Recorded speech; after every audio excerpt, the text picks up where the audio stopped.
കഴിഞ്ഞ ദിവസം നമ്മുടെ സീക്രട്ട് ഏജന്റ് ഒരു വീഡിയോ ചെയ്തിട്ടുണ്ട്. സീക്രട്ട് ഏജന്റിന് നേരെ PR ആക്രമണം എന്നുള്ള രീതിയിലൊക്കെയാണ് പുള്ളിക്കാരൻ പറയുന്നത്. ഒരു വലിയ വീഡിയോ ആണ്, 30 മിനിറ്റുള്ള ഒരു വലിയ വീഡിയോ ആണ് അത്. ആ വീഡിയോക്കകത്ത് പറയുന്നത് ഉണ്ണിമുകുന്ദന്റെ സിനിമ ഇറങ്ങി, അതുമായി ബന്ധപ്പെട്ട് റിവ്യൂ പറഞ്ഞു. അതിനുശേഷം വന്നുകൊണ്ടിരിക്കുന്ന സംഘടിതമായ അറ്റാക്കിനെ പറ്റിയാണ് സീക്രട്ട് ഏജന്റ് സംസാരിച്ചുകൊണ്ടിരിക്കുന്നത്. അപ്പൊ ഇതിനു മുമ്പും സീക്രട്ട് ഏജന്റ് പറയാറുണ്ട് PR അറ്റാക്ക് നടക്കുന്നുണ്ട്, എനിക്കെതിരെ ചില ആൾക്കാർ തിരിയുന്നുണ്ട് എന്നൊക്കെ ഉള്ള രീതിയിൽ പറയുന്നു. ഇത് ബിഗ് ബോസിൽ പോയി വന്നതിന് ശേഷവും പറയുന്നുണ്ടായിരുന്നു. ഈ കണ്ണാപ്പി വിളികളൊക്കെ ആ സമയത്ത് വലിയ രീതിയിൽ സീക്രട്ട് ഏജന്റിന്റെ സോഷ്യൽ മീഡിയ പ്ലാറ്റ്ഫോമുകളിൽ ഉണ്ടായിരുന്നു. ഞാൻ സീക്രട്ടിനെ പണ്ട് മുതൽ ഫോളോ ചെയ്യുന്ന ഒരാളാണ്, എനിക്ക് ഭയങ്കര ഇഷ്ടമുള്ള ഒരാളാണ്. സീക്രട്ട് ബിഗ് ബോസിൽ പോയപ്പോൾ എനിക്ക് ഭയങ്കര സന്തോഷമായിരുന്നു. നമ്മുടെ ഒരു കോണ്ടന്റ് ക്രിയേറ്റർ എന്നുള്ള രീതിയിൽ സീക്രട്ട് പോകുന്നു, നല്ല കാര്യമല്ലേ, പോയിട്ട് വരട്ടെ എന്നുള്ള രീതിയിൽ മാക്സിമം നമ്മളെ കൊണ്ട് പറ്റുന്ന രീതിയിലൊക്കെ സപ്പോർട്ട് ചെയ്യാൻ നമ്മൾ നോക്കിയിട്ടുണ്ടായിരുന്നു. പക്ഷെ നിർഭാഗ്യവശാൽ സീക്രട്ട് എന്ന് പറഞ്ഞ വ്യക്തി നമ്മൾ ഈ കാറിലിരുന്ന് പറയുന്ന ഡയലോഗ് ഒന്നും ചെയ്യാൻ പറ്റാതെ വളരെ ശോകമായ രീതിയിൽ ഒരു അവസ്ഥയിലായിരുന്നു ബിഗ് ബോസിനകത്ത് ഉണ്ടായിരുന്നത്. അപ്പം അതുകൊണ്ട് തന്നെയാണ് നമ്മൾ എന്തൊക്കെയോ പ്രതീക്ഷിച്ച ഒരാള് ബിഗ് ബോസിൽ പോയിട്ട് ബിഗ് ബോസിനുള്ളിൽ നിൽക്കുമ്പോൾ ഒന്നും അല്ലാത്ത രീതിയിലേക്ക് വരുന്നുണ്ട്. പിന്നെ ആകെ കൂടി ബിഗ് ബോസില് സീക്രട്ടിന്റെ ഒരു കോണ്ടന്റ് പോയത് ഇവരുടെ അച്ഛനുമായി ബന്ധപ്പെട്ടുള്ള സംസാരിക്കുന്ന ചില വിഷ്വൽസ് ഒക്കെ വന്നപ്പോൾ അതിനൊരു മൈലേജ് കിട്ടി എന്നുള്ളതിനപ്പുറത്തേക്ക് ഭയങ്കര നിരാശയായിരുന്നു സീക്രട്ടിന്റെ പെർഫോമൻസ് ബിഗ് ബോസിൽ. അതുകൊണ്ട് തന്നെ ആൾക്കാർ റിയാക്ട് ചെയ്തതാണ്. ഇത് സീക്രട്ട് മനസ്സിലാക്കണം. അല്ലാതെ നിങ്ങൾക്ക് നേരെ ആരെങ്കിലും ഒരു പ്രത്യേക രീതിയിൽ വന്നിട്ട് അറ്റാക്ക് ചെയ്യാൻ നിന്നു എന്നൊന്നും ഞാൻ വിചാരിക്കുന്നില്ല. അപ്പൊ ഉണ്ണിമുകുന്ദന് നിങ്ങളോടൊരു കലിപ്പുണ്ടെന്ന് കരുതുക, ഉണ്ണിമുകുന്ദന് നിങ്ങളെ തകർക്കണമെന്ന് കരുതുക. നിങ്ങളെ കറക്റ്റ് ആയിട്ട് കിട്ടിയല്ലേ ബിഗ് ബോസ് എന്ന് പറഞ്ഞ പ്ലാറ്റ്ഫോമിന്, അതിനകത്ത് നിർത്തിക്കൊണ്ട് ആരെ എങ്ങനെ വേണമെങ്കിലും ആക്കി കളയാമല്ലോ. അങ്ങനെ ആരെങ്കിലും ആക്കിയായിട്ട് സീക്രട്ട് ഫീൽ ചെയ്യുന്നുണ്ടോ? ആക്കി കളയാനാണെന്നുണ്ടെങ്കിൽ ഇന്ന് സംസാരിക്കുമ്പോൾ ഒരു വാല്യൂ ഇല്ലാത്ത രീതിയിൽ മാറ്റിക്കളയാമായിരുന്നു. എന്തെല്ലാം അവർക്ക് ചെയ്യായിരുന്നു. ഇവരുടെ മേഖലയല്ല, സിനിമാ മേഖലയിൽ നിൽക്കുന്ന ആൾക്കാരൊക്കെ തന്നെയല്ലേ ബിഗ് ബോസുമായി ബന്ധപ്പെട്ട് കണക്ട് ചെയ്ത് നിൽക്കുന്നത്. ഇപ്പം ഉണ്ണിമുകുന്ദന് ഒരു പേഴ്സണലായിട്ട് നിങ്ങളോടൊരു വ്യക്തിവൈരാഗ്യം ഉണ്ടെന്ന് നിങ്ങൾ കരുതുക. നിങ്ങൾ ബിഗ് ബോസിൽ നിന്ന് ഇറങ്ങാൻ നേരത്ത് നിങ്ങളുടെ എല്ലാ തരത്തിലുള്ള ഫെയിമും തകർത്ത് കളയാൻ ആ ഷോയ്ക്കുള്ളിൽ നിങ്ങളെ കിട്ടിയതല്ലേ. ഞാൻ പലപ്പോഴും ആലോചിച്ചിട്ടുണ്ട്, ഇനി എന്തെങ്കിലും ഒരു പണി ബിഗ് ബോസിൽ ഏജന്റിന് കിട്ടുമോ എന്നൊക്കെ ഞാൻ ആലോചിച്ചിട്ട് ഒന്നും കിട്ടിയില്ല. പുള്ളി ഇറങ്ങി വന്നു. ഞാൻ സത്യസന്ധമായി പറയാം, ബിഗ് ബോസിനുള്ളിൽ സീക്രട്ട് എന്ന് പറഞ്ഞ വ്യക്തി ഭയങ്കര പരാജയമായിരുന്നു. നിങ്ങൾക്ക് വലിയ ഒരു പെർഫോമൻസ് ചെയ്യാൻ പറ്റിയില്ല. നിങ്ങളുടെ വൈഫ് തന്നെ അതൊക്കെ പല പ്രാവശ്യവും നിങ്ങളുടെ വീഡിയോയ്ക്കകത്ത് തന്നെ എടുത്തു പറഞ്ഞിട്ടുണ്ട്.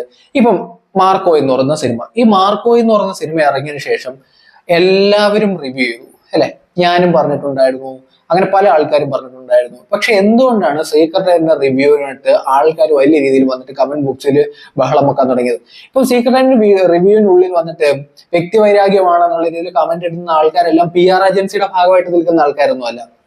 ഇപ്പോ സീക്രട്ട് ഈ വിഷയവുമായി ബന്ധപ്പെട്ട് വിശദീകരിച്ച് കുറച്ച് സ്ക്രീൻഷോട്ട്സ് ഒക്കെ എടുത്ത് ഇപ്പൊ സംസാരിക്കുന്നുണ്ട്.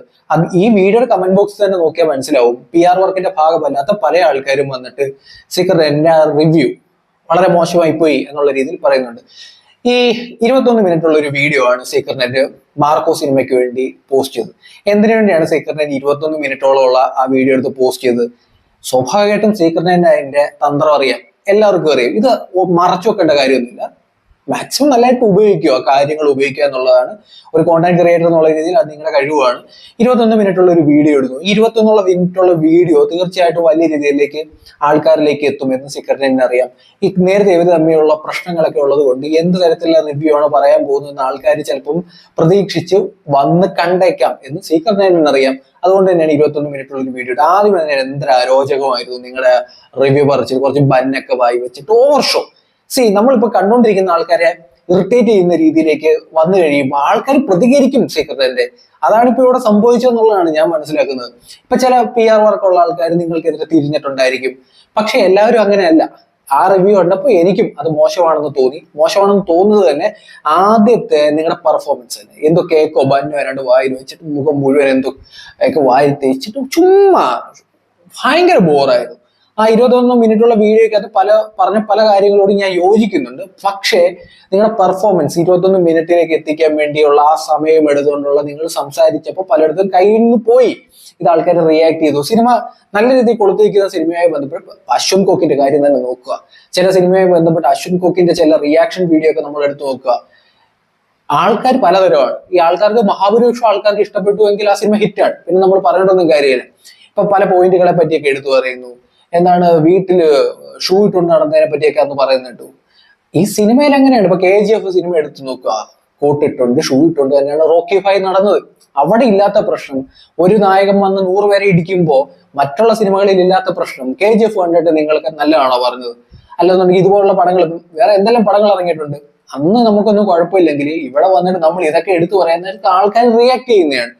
അത്രേ എനിക്ക് ഫീൽ ചെയ്തിട്ടുള്ളൂ. ഇപ്പൊ ബിഗ് ബോസിലാണെങ്കിലും ഇപ്പൊ മാർക്കോടെ ആ റിവ്യൂ പറഞ്ഞ രീതിയാണെന്നുണ്ടെങ്കിലും ആ രീതി കണ്ടിട്ട് ആൾക്കാർ ഇറിറ്റേറ്റ് ആയിട്ടാണ് നിങ്ങളുടെ കമന്റ് ബോക്സിലും ഒക്കെ വന്നിട്ട് ആൾക്കാർ ബഹളം വെക്കാൻ തുടങ്ങിയത്. വ്യക്തിപരമായിട്ടൊക്കെ വന്ന് ചീത്ത വിളിക്കുന്ന പരിപാടിയൊക്കെ ഉണ്ട്. അതിനോട് നമ്മൾ യോജിക്കുന്നില്ലെന്നുണ്ടെങ്കിൽ ഇപ്പൊ ഇതിന്റെ കമന്റ് ബോക്സ് തന്നെ നോക്കുക. സായി ബിഗ് ബോസിലെ തന്റെ പ്രകടനം ഒരു ഫാൻ എന്ന നിലയിൽ എനിക്കൊട്ട് ഉൾക്കൊള്ളാൻ പറ്റിയില്ല. ആ സമയത്ത് താങ്കൾ കൂടുതൽ ഹേറ്റേഴ്സ് ഉണ്ടായത് സത്യമാണ്.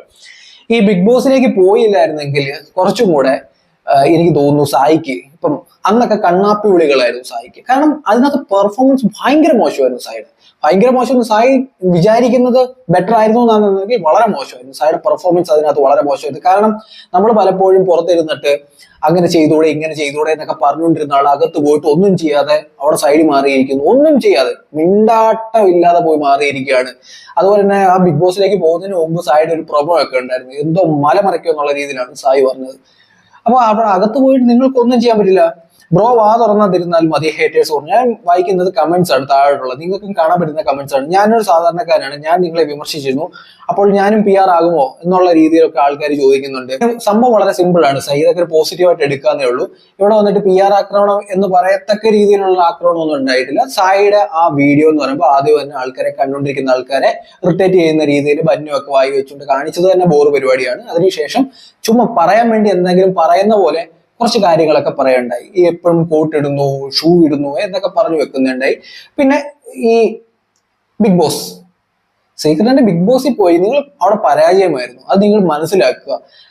അത് മനസ്സിലായിട്ടില്ല സീക്രട്ടിൽ നിന്നാണ് എനിക്ക് തോന്നുന്നത്. അപ്പൊ കാണുന്നവരെന്തായാലും അഭിപ്രായം പറയാം. അതൊരു പേജ് കാണുന്നവർ ഫോളോ ചെയ്ത് തരുമ്പോഴാണ്.